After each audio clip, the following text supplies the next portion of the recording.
This is Catherine Parker from The Haunting of Hill House. You're listening to Derek Thomas and the Monday Morning Critic podcast. He taught me, keep your friends close, but your enemies closer. I said it before and I'll say it again.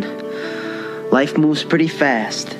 You don't stop and look around once in a while, you could miss it. Good morning, Vietnam! Keep the change, you filthy animal. So you go on and stamp your form, Sonny, and stop wasting my time. Because to tell you the truth, I don't give a shit. You don't know about real loss. Because it only occurs when you love something more than you love yourself.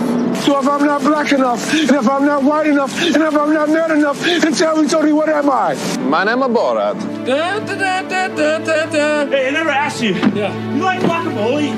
You're the smartest guy I ever met, and you're too stupid to see. He made up his mind 10 minutes ago. That's what I do. I drink, and I know things. My next guest is an actor whose filmography includes Stranger Things, Dreamgirls, Good Behavior, and can currently be seen portraying Howard Clements in Best Enemies in theaters now. Please welcome the great and very talented Gilbert Glenn Brown. Gilbert, how are you today? I'm doing great, Derek. Thanks for having me on. Yeah, and I didn't mention much of your work has received critical acclaim, but I do have one major issue with you, and I'm really upset with you. No, I'm really mad at you because shame on you for making a grown man weep in a theater, okay? So, like, I got to say, man, and I'm going to come back to it a little later, you were so beautiful and so awesome in Best Enemies, man. Oh, what a great movie. Thank you so much. I so appreciate that. Yeah, I'm going to circle back to that, but I have to say, so you're raised in New York City, correct? Born and raised in New York City. Born in Brooklyn, grew up in Queens, spent a lot of time in the Bronx, Manhattan, the Bronx, and quite a bit of time in Harlem as well. So a little bit in Staten Island, and now you reside on the West Coast, correct? Yes. I'm actually I'm on the West Coast, but I actually I'm working quite a bit in Georgia as well. So I kind of going back and forth between the two states. So you find yourself living on planes a lot, then, huh? Yeah. I do, and again, I'm not complaining. It's actually been pretty wonderful. I got to say that it's something that I've always wanted to do, doing something that I love to do. Getting a chance to travel all over and do it and affect people in sometimes in hopefully positive ways, but affect people, period, so that there's some kind of dialogue that kind of that arises from that, what they experience. Yeah, and if I'm wrong with this, please correct me. But I Sure. read, I thought, where it says you got into acting, the acting bug on a dare. So like you were, is that true? Yes, that is true. I mean, as a kid growing up, you have little shows in elementary schools and elementary school and things like that. And I never really, it was fun and I enjoyed it, and I liked writing a little bit more. But then when I got into high school, there was a youth musical theater company called the Positive Youth Troupe out of Mine Village Creative Arts Center in the Bronx. They actually presented a show, and I was so blown away by what I saw. And not that it was a perfect show, but it was because I was able to see myself in it. So you have kids dressed like me, speaking like me, singing songs that sound like the stuff that I like to listen to, and at the same time broaching issues that I was dealing with at that particular time in my life. And I was like, I was talking with a friend of mine. I was like, I could do that. And it's like, no, you can't. And he's like, no, I could do that. He's like, no, I'm serious. I can. And so he said, okay, well, I dare you to go up there and audition. I was like, oh yeah, fine. I dare you to audition. And we both went up there and auditioned. We got in. We both got in actually. And I was done. I mean, that was at that point I was completely. Everything was over. The dreams my parents had of a doctor or a lawyer were completely over, and they now had an artist in the family. Yeah, and I got to say, and I also thought I read where it said it saved your life. Getting that dare saved your life. Yes. I mean, growing up around the time that I was in New York during that time, during the late 80s, 90s, early 90s, lot of, it was kind of the crack heyday. And so there was a lot of pull in a lot of different areas, a lot of some positive, quite a bit negative. And, situations, I had some run-ins with the police as well growing up. Nothing major, but it could have turned out horribly. I'll say that. But thank goodness it did not. And I'm still here to speak on it. But just being pulled in a lot of different directions and trying to figure out where I belong, what am I doing, what am I supposed to be doing? And meanwhile, all these changes are happening with me physically. As a teenager, you're confused. You you get pulled in a lot of different directions, and that's what was happening for me at the time. I don't want to necessarily go into the specifics of what they were, but you could kind of imagine what they were. And luckily, this thing happened at a point in my life where sometimes the universe kind of gives you exactly what you need when you need it, not even when you're not even asking for it. It just kind of like opened up, and this opportunity here, and it was a dare, and it was one of the good dares, right. that you can get, because it could be a whole slew of other things that I could have been dared at the time, but this particular dare literally saved my life, and it allowed me to not only experience the craft of acting, singing, dancing, and writing, but it also allowed me to experience people, the humanity and the light and love of people who may not necessarily have a immediate vested interest in you, but because of your interest, because of your light, because purely you're a human being, they extend themselves to you and literally, nurture you in a way that, our families, I love my family. They've been really supportive. Excuse me. But at times, I'm pretty sure you can identify with this, Derek. It's like sometimes they just don't quite understand you, and it's great being around people who actually understand. All these people happen to be artists, and they opened up their hearts, their homes, their creativity to me, to allow me to kind of to experience, and not only experience that, but also to realize my own creativity and my own greatness within all of that. That kind of tumultuous time of the teenage years. Yeah, that's well said, man, and beautifully said as well. And I got to say, you're not this guy who just stumbles into acting. You kind of just, do you work your ass off to get where you are. Theater background, troupe, MFA from NYU. So you really put your time in, you put your work in. Oh yeah, absolutely. I mean, it's like anything that you love. You got to put the time and energy into it. And sometimes, the payoff doesn't happen immediately. Sometimes it takes a little time. And I've had, we all have these wins. We all have these little wins, and we got to celebrate those wins. Because one of the traps I fell into, sometimes I literally had to be reminded of some of the things that I actually accomplished. Because I'm like, not that I was like beating myself up, but yeah, no. Truth being told, yes, I was beating myself up, and I kind of, I wasn't where I thought I should be. And if you're focused on if you're focusing on where you think you should be at any particular point in time, you've forgotten about all the things you've overcome, all the things you've accomplished, all the things that you've seen, all the people who have come into your life and affected you in a way to help you to get to the next stage. And it's good to have folks around you who know you well enough to say, hey, I understand that you're feeling this way right now, but understand that you did this and you got help to do this, and you went and you did this, and you also got help to do that. And it just kind of helps to put things in perspective. So yes, I have worked my ass off quite a bit.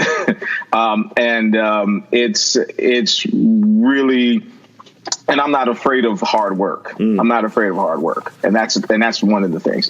No, and I got a thick skin. Yeah, you're clearly self-driven. You surround yourself with people of that have the same aspirations as you. How about a mentor?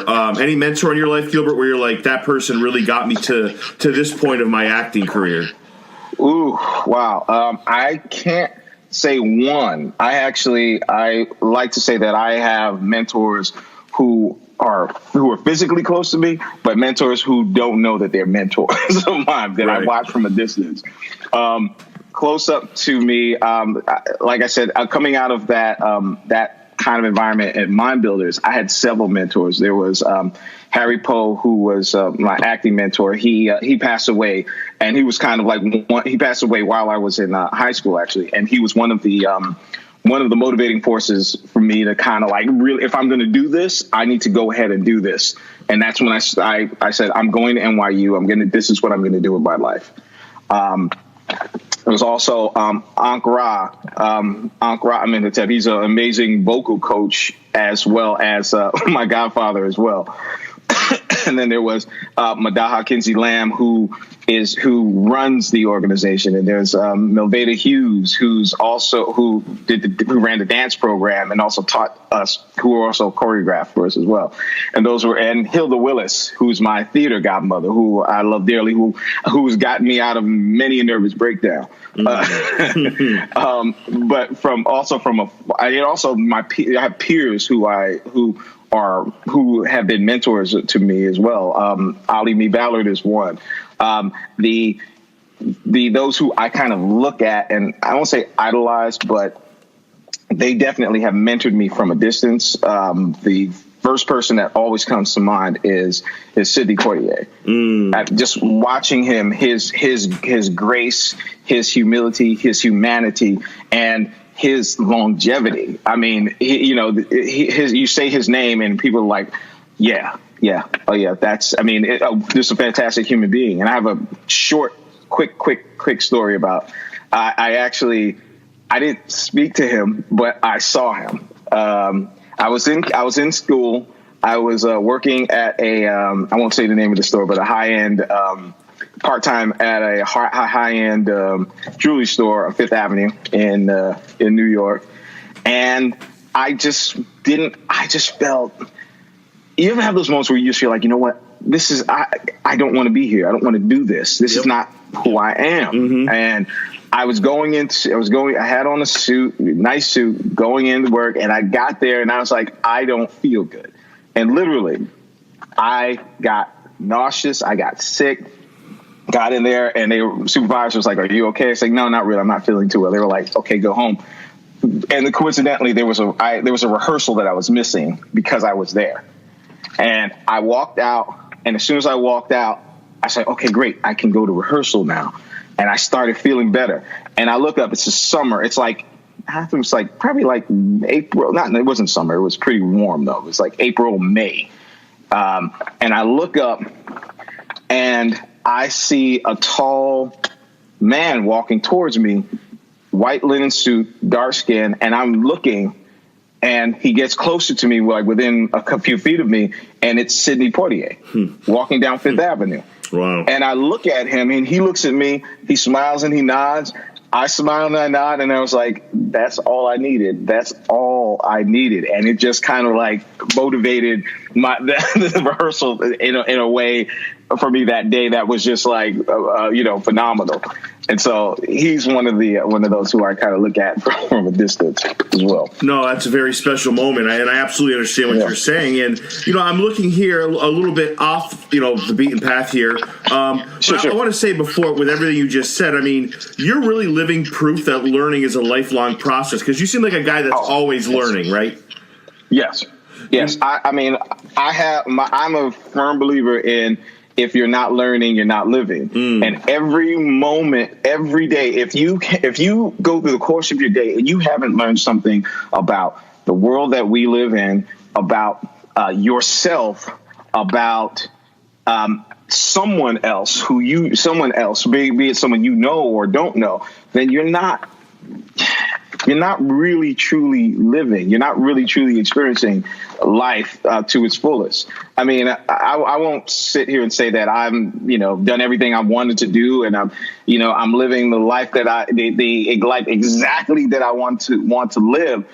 But at the same time, I'm open to learning. I'm open to experiencing new things. I'm open to seeing something differently, learning something about something that I think I know really well. And I just got it's like I'll take an acting class, right? And folks were like, "Why are you taking an acting class?" I was like, "No, because there's always something I can learn. There's always something else I can learn." As actors, sometimes we have a tendency, we have our tricks, we have our things that we know that we can go to help to get us through these moments. And while that's great, as an actor, we have tricks. We have tricks in our bags, and we get to these moments where it's like, okay, I'll pull out this bag, but it's like it's a wonderful experience to say, oh, in that process, discovering something new about your instrument, discovering something new about your process, and adding something else to it, so that it's like, no, this is not the same old thing that I pull from every single time. This is a new experience. I mean, I was doing a production of The Mountaintop recently, and I had done a touring production of the Mountaintop with the amazing Shirley Jo Finney. She's also one of my mentors as well. She with her, and then I was asked to do another production, auditioned and got cast in another production in LA. And the director, Greg Daniels, wonderful director and human being, we had a conversation about it. And he's like, well, just checking in with you to see if it's how you feel. Do you think you can let go of? I said, no. I said, every experience I walk into is new.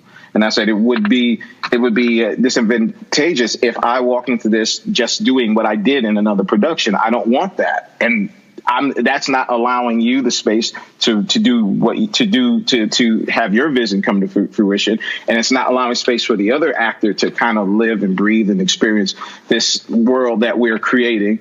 And it's not allowing me as an artist to grow. So no, I'm not even going to read the script for the next few months, because I want to come into this as new as possible, because I want to learn something. And I've learned so much doing the same show again. And it was really fantastic. Really fantastic. And I thought I read somewhere, Gilbert, where you used to draw your own comics. Is that true or no? No, that is very true. That is very true.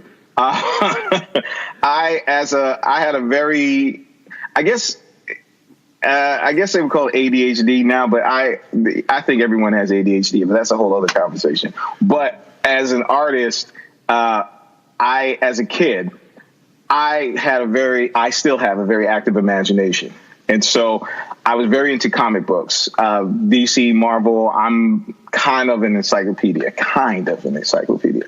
And so I said, well, I like these characters, but I want to create something else. So I would at one point I created over 1,500 different characters, villains and superheroes. And I actually drew them in a strip and put them around my room. My parents weren't crazy about that, but I did that. And then I got into the process of drawing my own comic books. And my brother, he's a wonderful artist as well, he got into it as well. And so we would always talk about comic books, and we were doing comic books separately, and then we just started to actually create them together. So who is your, your comics, obviously. Who is your character? Yeah. Who's the one you gravitate to, or is it multiple ones? It's multiple ones. Wolverine was always number one for me. Wow. Wolverine was always, because of his grit, his determination, his ferocity. And also, even with that, there's also a sincerity and he also had a gentle side, which people didn't normally see. They only saw one side of him most of the time. And then there's also Black Panther, not because publicly, because at the time, I just like the idea of this guy, this man who's really a king of his own kingdom, making a choice to be a hero. And I think, he has all this power. He doesn't have to do this, but he makes the choice. I am going to do this. I am going to take up this mantle, and I am going to stand for light. I am going to stand for truth. I am going to stand for this thing. And it's something really noble and really wonderful about that. And there's some other characters that Superman. I did love Superman as well. So until he got a little, you're part of. I mean, right now, and I'll come back to this, but because we're on the topic of comics, you're in kind of a DC project right now, or can I not say that? Well, I can't really talk too much about it, but they're announcing that I am recurring on the show, so that's fine. But I can't go into any specifics about what it is. But I can say Stargirl. That's all I can say. Very cool. Very cool. And you're a guy. You talk about an active imagination as a kid and even today. But like one of the great things is about you, Gilbert, is you're always giving back, right? Like you even give back today to kids and to people, right? Yes, very accurate. Honestly, I think that it's kind of on all of us to do, but we can only take responsibility for what we do, really. And that's kind of how I was able to get the opportunities that I got, or get this place that someone saw me as a young person, as a young person, said, "Hey, I see you. I see you. I acknowledge you. I see your vision, and I want to help you to achieve that." And I think that is kind of in all our best interest to reinvest that energy, use that sweat equity, and work with young people and give back to young people. And some people don't necessarily have the time necessarily to do it, but it's some way or form. I think it's on all of us to do that. And in any way that we can, whether it is working with homeless or working with any cause that you feel strongly about. But for me personally, I really enjoy sitting down and talking with and working with young people because I see that light. I see that light in them, that hope of something better and something different can happen and will happen. And we need to do that. We need to invest in them. Yeah, and part of you is what you went through as a child or as a young adult as well. So Gilbert, I know this has been a long day for you. I know you said it doesn't end here. What do you have to do? How does the rest of your night play out? Well, the rest of my night plays out this way. After we're done here, I actually have to go to a rehearsal for a program I volunteered for. It's called Homeward LA. And basically what it is, it's a collection of stories that are written by actual homeless people that they've asked actors to volunteer their time to basically present. And all the proceeds from those events actually goes towards the program to help the homeless, which is called Homeward LA. Right. So do they write the stories and you guys act them out, or is that how it works? Yes. They write their stories. It's a monologue, and they select one particular portion of their life, or it could be a huge swath. But and basically, it's their words, their story, and we're just basically the vehicles to present it and to bring awareness to the situation, as well as raise money for them. Wow! That speaks volumes. As if the rest of what you've been saying so far isn't speak enough about your character. That adds to it. I did want to say, so you're a super talent. Obviously, we're talking about best enemies to be getting it into very quickly. But talk about how that part unfolded, because so I look at your life, right? You've played Martin Luther King, which I'm sure there's no pressure in playing, and then you play Howard Clements, who is another kind of underrated, underappreciated man who gave of himself very much, right? I mean, he was a good man. Yes. So how does this part evolve for you? How do you get into that part? Because it's a huge part in the movie for those who haven't seen it. Yes. Well, first of all, I mean, I think that Robin wrote a great adaptation of the play itself in film mode. In film form, sorry. And it really, he's right there on the page. He has a huge heart He has he has conviction. He believes in the power of change and the humanity, even in what may seem at the moment to be quite possibly one of the most vilest human beings. But actually, this is a human being in front of me nonetheless. And we got to figure out how can we connect on that level so that we can affect change. Because if we sit here arguing about the differences, we're not going to get anywhere. We're going to sit here arguing about the differences. Let's talk about the differences. Yes, acknowledge the differences, but then also connect on our similarities. And I think that's where he was coming from. And Howard himself, I did some research on him, and he was a very, very interesting man.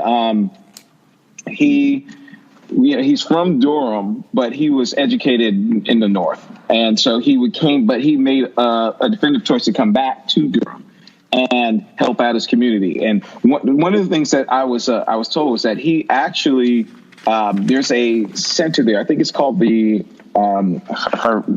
forgive me if I'm incorrect here, but it was, I think it's either the El Haj Malik Shabazz Community Center or Malcolm X Community Center in Durham, which basically was anytime anyone, it was a center for the community, but at the same time, it was also a safe haven for any activists that might come through Durham to speak. So Betty Shabazz, she had gone there, and they basically took care of her there. And I think Coretta might have gone through there as well. I'm not 100% sure on that. I know Betty did. Mm-hmm. So any speaker who would come through, they would, be there. They would be there. And he was actually one of the few black-owned insurance companies in Durham during that time. He also worked for that company as well as being an attorney. So he was quite an active person and great personality. I mean, and you kind of get a sense of that at the end of the film, where you see the footage of Howard speaking about that particular time, speaking about Anne and speaking about CP and the whole charrette circumstances revolving around the charrette. So you see that he has a sense of humor. It's very sharp and very direct, but he speaks his mind. He speaks his mind. Well, there's two scenes in the movie that just blew me away. I mean, just very, very emotional. I mean, Ann Atwater kind of says to your character, basically, what do you know? You're coming from a place you don't know what we've been dealing with. Look at you. You're all dressed up. You're educated. And it's a really powerful... He doesn't come back at her then, kind of. There's a powerful scene later on, right, where he says, well, this is what I've been dealing with. So it's like... Man, that was just a phenomenal scene. When I saw that, I mean, not every actor could pull that off, Gilbert. That was just, on your part, phenomenal acting, my man. Thank you. Yeah, I can't take all the credit, but Robin was fantastic and kind of ushering me through that moment as well. But it's really, on the surface, it's really, sometimes in situations like that, it's really easy to come back with anger. And with a defense, but to come back in a position where I understand, but I need you to understand me as well. And so here's I'm going to reach out. My job is to reach out to you in hopes that you will understand where I'm coming from. And I think that in that particular moment, he really put it, I guess the term that's coming to me right now is putting one's heart on the line. And I think that and sometimes in under those circumstances it's necessary. It's so necessary because that's the only way that change can happen sometimes, because force is sometimes met with force. But if you meet force with love, it doesn't quite know what to do. It doesn't quite know what to do. And I think some of the research and my connection to Martin and having studied Martin quite a bit is kind of lends itself to it. Kind of seeps in it, and I believe that Martin actually said something like that. in one of his interviews. Yeah, two very powerful characters, and you have a wonderful cast. You have Sam Rockwell, Taraji P. Henson, who's as beautiful as she might be. And I know the Academy separates. The Academy separates. You know, they have the best female leads, the best male leads. Yeah, and she's one of the best. She's without question one of the best female actor on the planet, and she might be the best actor. Period. One of the best on the planet. She is phenomenal. She is. She's completely transforms in this film, and it's really wonderful to see that, because we've never seen her like this, because we've never seen her like this. We've never seen her quite like this, and it's really quite wonderful to see her go through that transformation and bring forth this life and this light of Anne Atwater, and it's really beautiful and really powerful. She does an amazing job. Gilbert, when you're on Sam does it well. When you're on set and you're watching other actors, do you ever get emotional? Like when you're watching other actors do their thing, do you ever get kind of moved to tears, moved to another place? Yes, absolutely. There and it happened a number of times in films, and in the film itself, and the story kind of lends itself to it. I mean, you can't help but not become so absorbed in the story and absorbed in your not, I can't even say fellow actors, but your fellow human beings putting it all out there. And that's really what happened. Everyone was being honest and telling the truth and just laying it out. And hopefully through that, some magic happens in it, and some lives are changed, some minds are shifted, some hearts are opened up, and something beautiful happens from it. And you mentioned Robin Bissell. This is actually his first movie he's directed. Yeah. So, I mean, that's a lot of pressure. And I have to say, he did an amazing job with an amazing cast.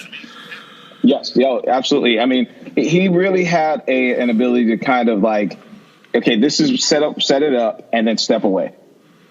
And just kind of let us do what we do, which was really wonderful, because I mean, even though he was hands on, and he would jump in if he needed to, if some of the chords weren't being struck exactly, the tonal chords weren't being struck as they needed in order to tell the story the way he wanted to tell the story.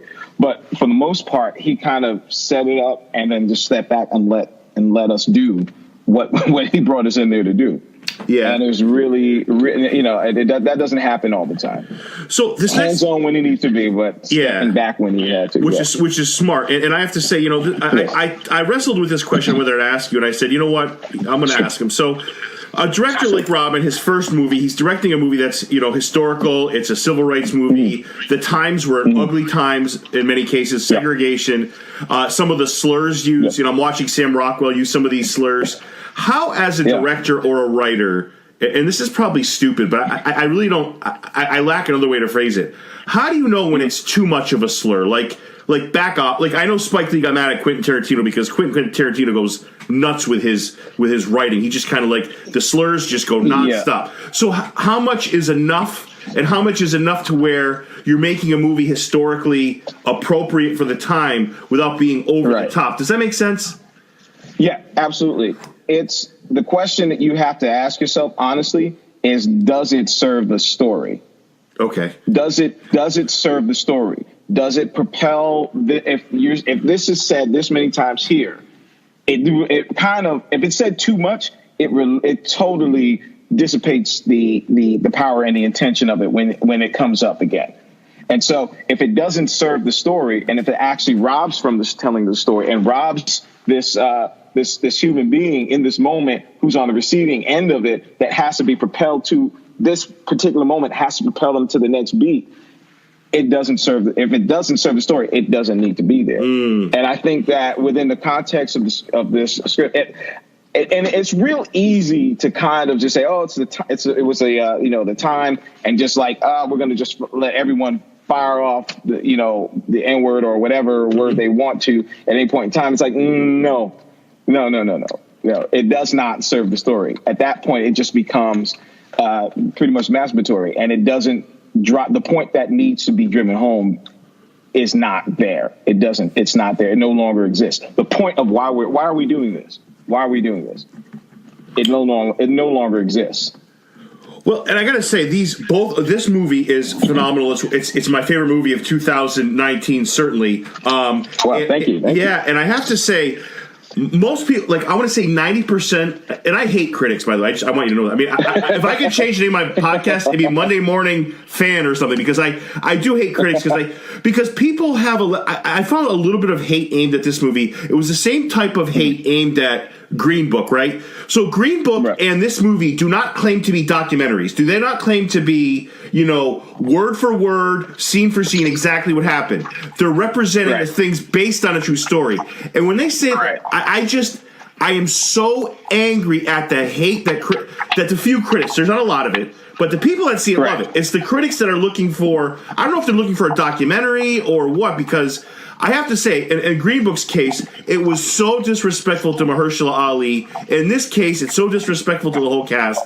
I don't know how to say this question, Gilbert. I just feel like Green Book and this movie they were not feel good, but their heart was in the right place, and they showed you a story, and they left it out there. I don't think they were meant to be, civil rights documentaries. I mean, I don't.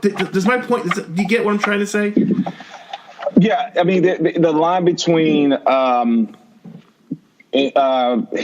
historical content and versus historical documentation versus what's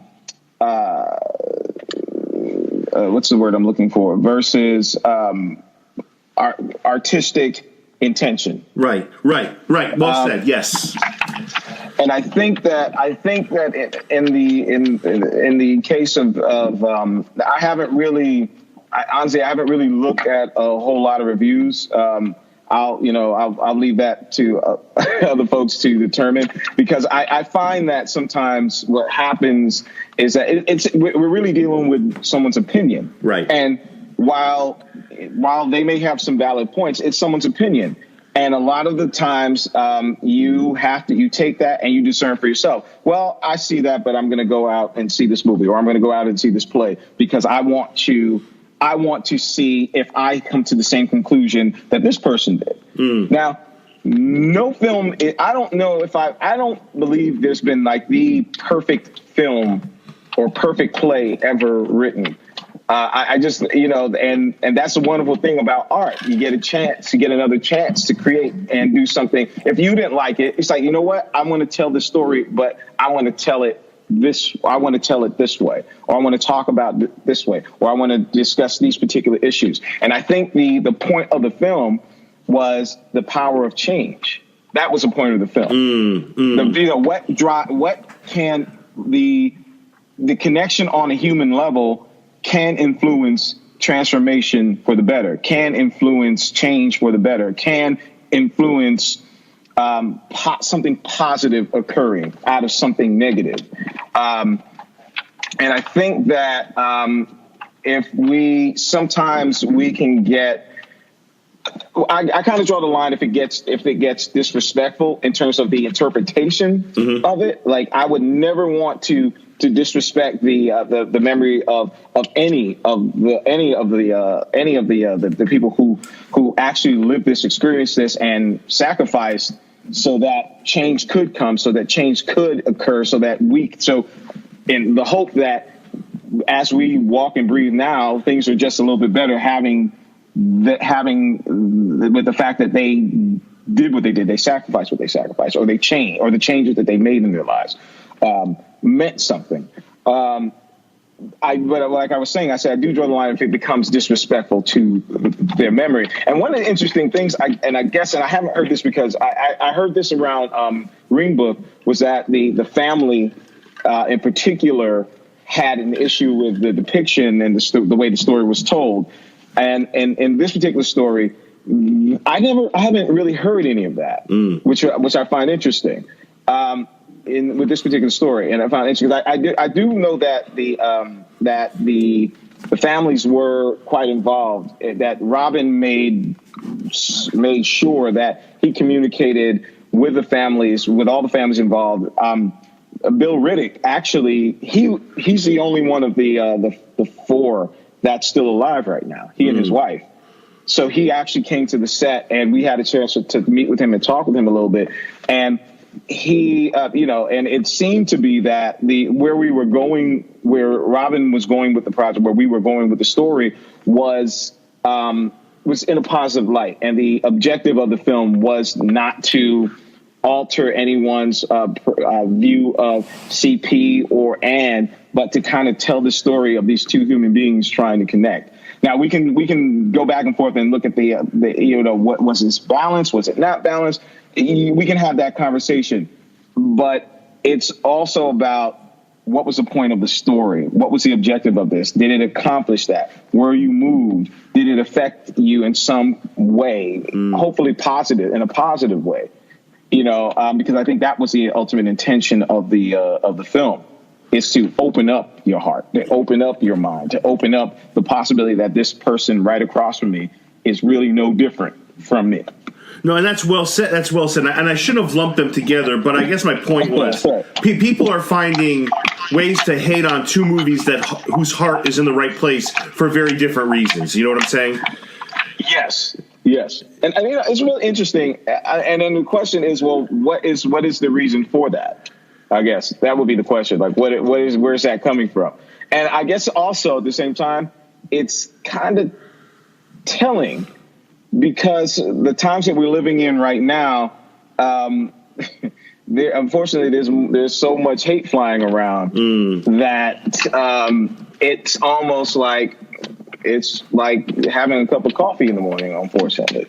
And Gilbert, I almost want to yell at some of these critics, because it's like, did you not see the end of the movie? Was CP not the head? Was CP not the head of the KKK? Right. Did Anne not speak?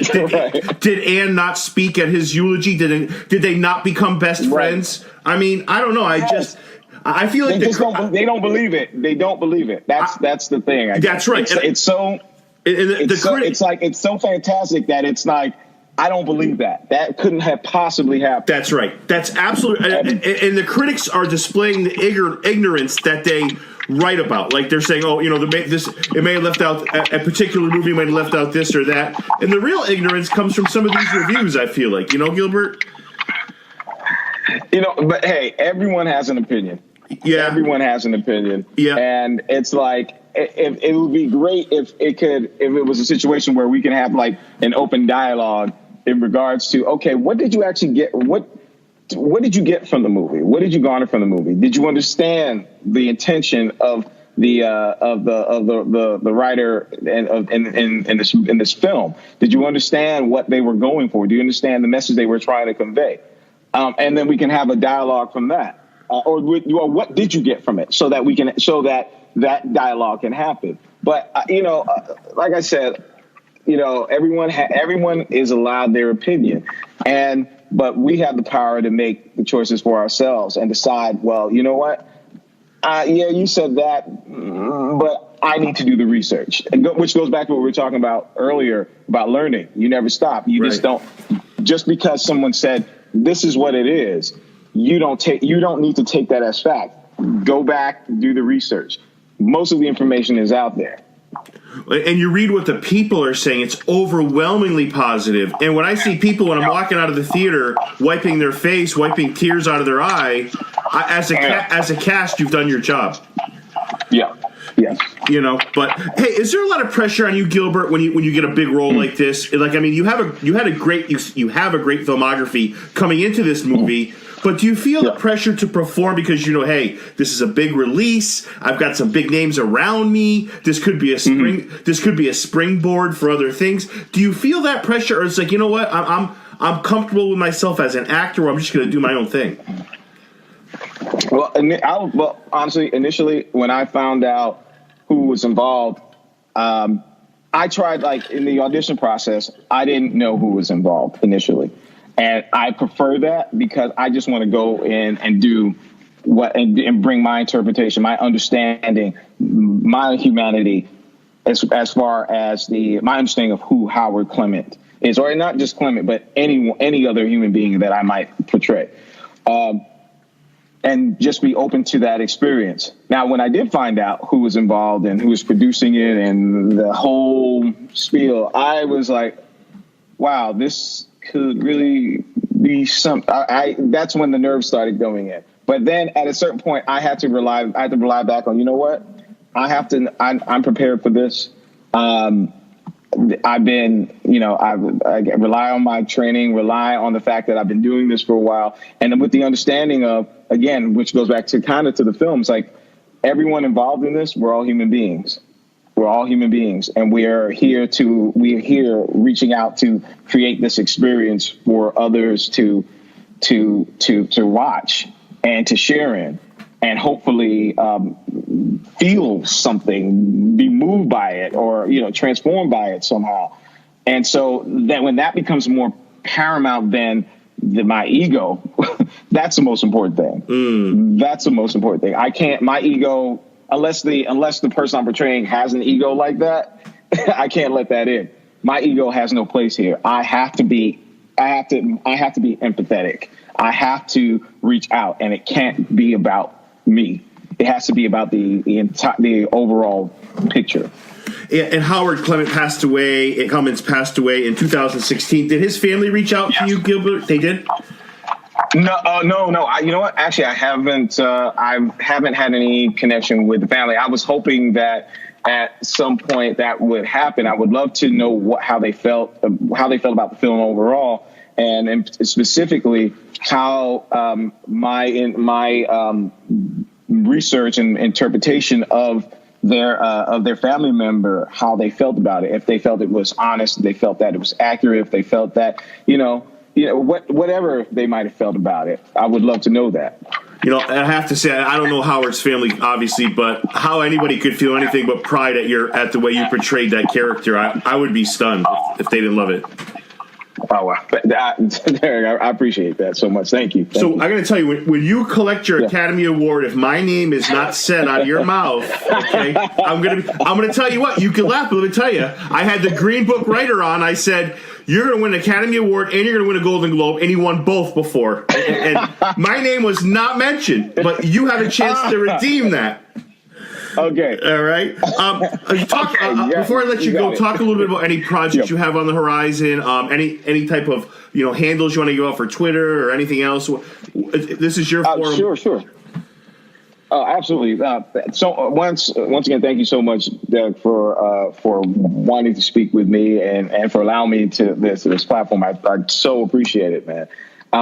What's coming up right now is I'm actually currently recurring on Young and the Restless as Jet Slade, a former R&B singer from the late 90s, early 2000s, whose daughter has sought him out and he's now on the verge of a comeback, but he's also dealing with some health issues and also the dynamic of reconnecting with a daughter that he never knew was there.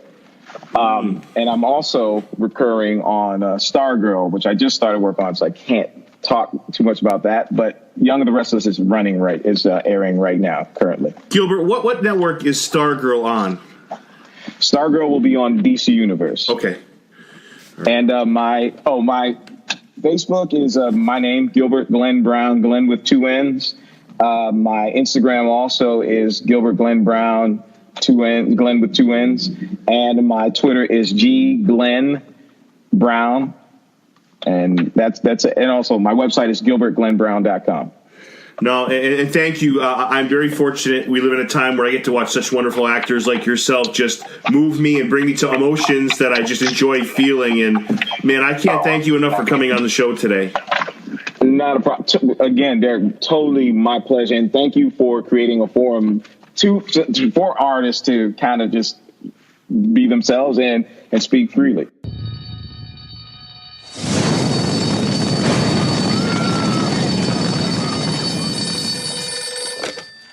And that water.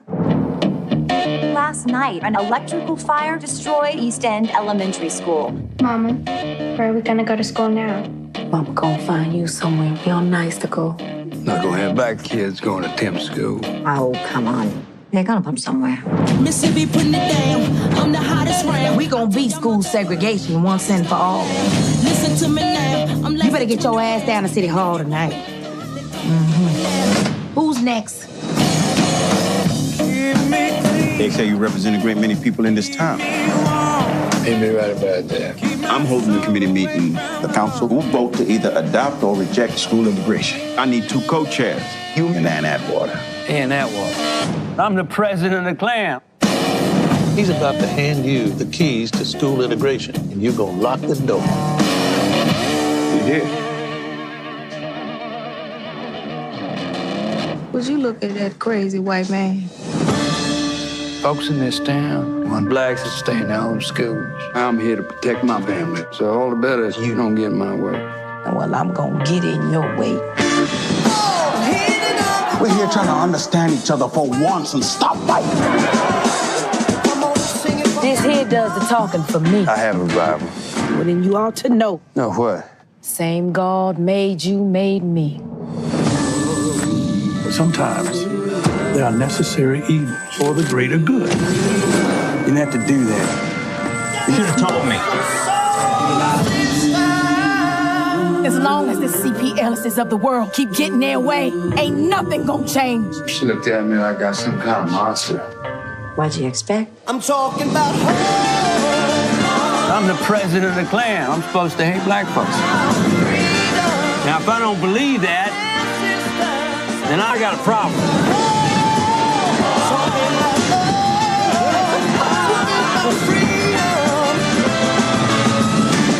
Now, what we talking about is important, and you gon' damn well listen to us. She's in a bad mood today. Talking about home.